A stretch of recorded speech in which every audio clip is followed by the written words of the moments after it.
What secrets did the children of the Nazi leaders hide when they grew up? How were their lives affected by their family's past? In this video, I'll show you what happened to them and reveal some surprising truths about the aftermath of World War II. Gudrun Himmler. Gudrun Himmler, born on the 8th of August 1929, was the only child of Heinrich Himmler. Despite the notorious history associated with her father, who was one of the key architects of Holocaust, she remained a staunch supporter of him until her death in 2018. Heinrich Himmler had a special fondness for his daughter, ensuring she was flown to his Berlin office from her residence in Munich, where she lived with her mother. He maintained close contact with her, making daily phone calls when she was at home and sending weekly letters. Heinrich affectionately referred to her by her childhood nickname, Poppy.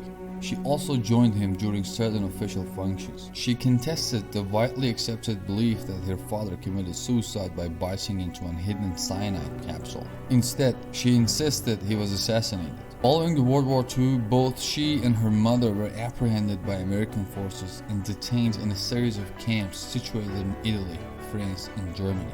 They were summoned to Nuremberg to provide testimony at the trials and subsequently released in November 1946. Throughout her life, Gudrun worked diligently to preserve her father's image and memory. She became an integral part of the Silent Aid, a secretive organization providing support to arrested, condemned, or fugitive former SS members. Her involvement with the organization was a testament to unwavering loyalty toward her father's legacy. Rolf Miller.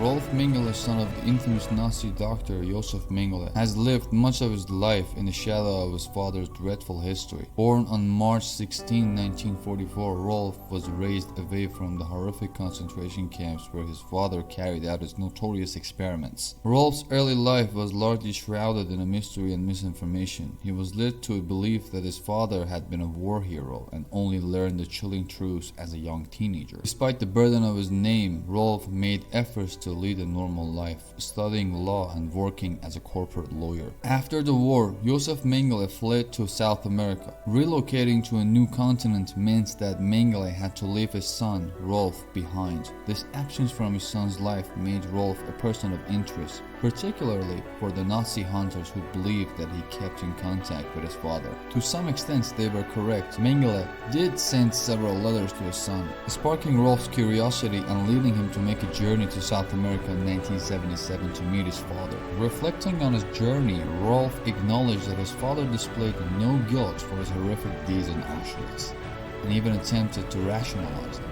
Despite despising his father and everything he represented, Rolf couldn't muster the strength to betray him.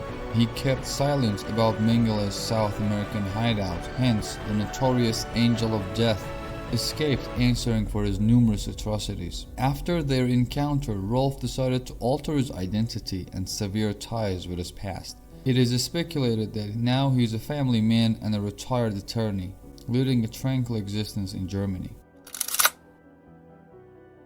Martin Bormann Jr. Martin Bormann Jr., the eldest son of the Nazi Party official Martin Bormann, has lived a life marked by the heavy legacy of his father's infamous identity. Born on the April 14th of 1930, he was only a child during the heights of his father's power and atrocities of World War II. Growing up under the shadow of his father's prominent position in Hitler's inner circle, Bormann Jr.'s childhood was far from ordinary.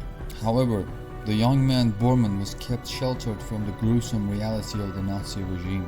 After the war, he was confronted with the horrific actions attributed to his father and the realization that led him on a journey of remorse and redemption. Distancing himself from his father's ideology, Bormann Jr. converted to Catholicism and devoted his life to the church. He even worked in the mission fields of Congo in Cameroon, striving to make amends for his father's misdeeds. However, in 2011, Bormann found himself in the center of abuse allegations. A past student claimed that Bormann abused him when he was 12 years old in the early 1960s. There were further accusations of severe physical violence against other students. At the time these allegations surfaced, Bormann was battling with dementia, rendering him either unwilling or unable to address these accusations. While these allegations never led to any legal actions, the independent Klasnik Commission set up a probe into the abuses within the Catholic Church in Austria, awarded the accuser compensation. Nicholas Frank. Nicholas Frank, son of infamous Nazi war criminal Hans Frank, has spent a significant portion of his life grappling with his father's dark legacy. Born in 1939, Frank was too young to comprehend the atrocities committed during the Holocaust. However, his adulthood has been largely consumed by a quest to understand and publicly denounce his father's actions. Hans Frank, known as the Butcher of Poland, was Hitler's personal lawyer, later served as the Governor General of occupied Poland. Despite his father's monstrous acts, Nicholas Frank has taken an uncommon route, confronting his heritage head-on. He has written several books, including In the Shadow of the Reich, which detail his efforts to comprehend his father's deeds and their impacts on his life. Frank's commitment to educating others about the Holocaust and its lasting effects on families of those involved, including perpetrators and victims, is commendable. His candid public discussions add a unique perspective to Holocaust remembrance and serves as a potent reminder of atrocities that can result from unchecked hatred and bigotry. Eda Guring. Eda Guring was the only child of Hermann Göring and his second wife, actress Amy Sandberg. As the daughter of one of Hitler's right-hand men, born just before the eruption of World War II, Eda's early years were mainly spent with her mother at Karenhall, the Göring family estate. Eda's early life was defined by the luxury and privilege that came with her father's powerful position in Hitler's Germany. She was often photographed at public events, a symbol of Nazi regime's attempt to project an image of a wholesome family life. She was the recipient of numerous historic art pieces during her childhood, including Lucas Cranch, the Elder's Madonna and child painting. As the war neared its end, she and her mother relocated to their mountain residence at Obersalzberg.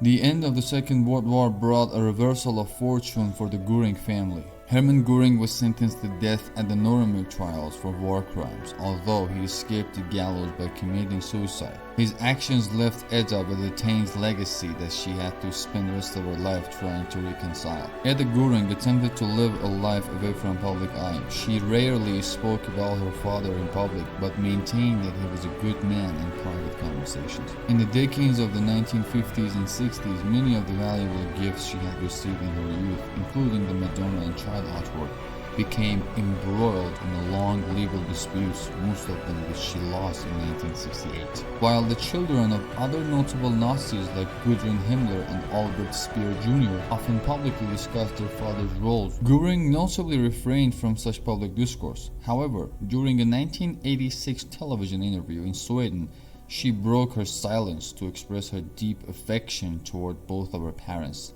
She passed away in 2018, leaving behind a life that was forever marked by the actions of her notorious father. Wolf Hess.